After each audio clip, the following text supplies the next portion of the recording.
और मानवीय प्रगति।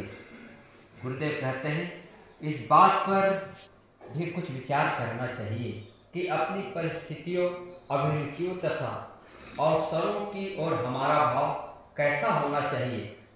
एक बात तो स्पष्ट है कि ये परिस्थितियां हमको पूर्व जन्म की कमाई के फलस्वरूप प्राप्त हुई है।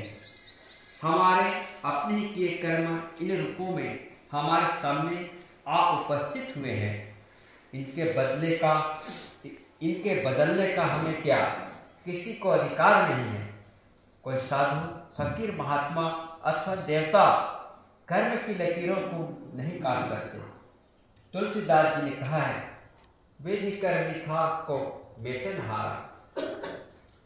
इनसे निपटारा तो उन्हें भोगने के बाद ही हो सकता है, पर जिस प्रकार इनको भोगा जाएगा उसी के अनुसार आगे आने वाले जन्म की परिस्थितियां बनेगी। इसलिए दुखदायक परिस्थितियों के आने पर रोना पिटना बेकार है। उन्हें सहर्ष स्वीकार कर आनंद पूर्वक भोग लेना चाहिए। यदि पूर्ण न्याय के साथ हमारा पुराना कर्म अपना फल चुकाने आता है तो हमें दुखी क्यों होना चाहिए। वास्तव में यह खुश होने का अवसर है, क्योंकि इसके द्वारा कम से कम कुछ हद तक तो अपनी करनी का बोझ हमारे सिर से उतर जाता है।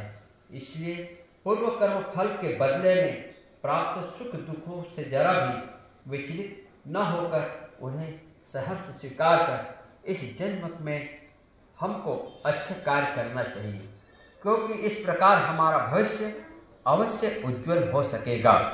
अखंड ज्योति, अप्रैल 1958, पृष्ठ 16 से।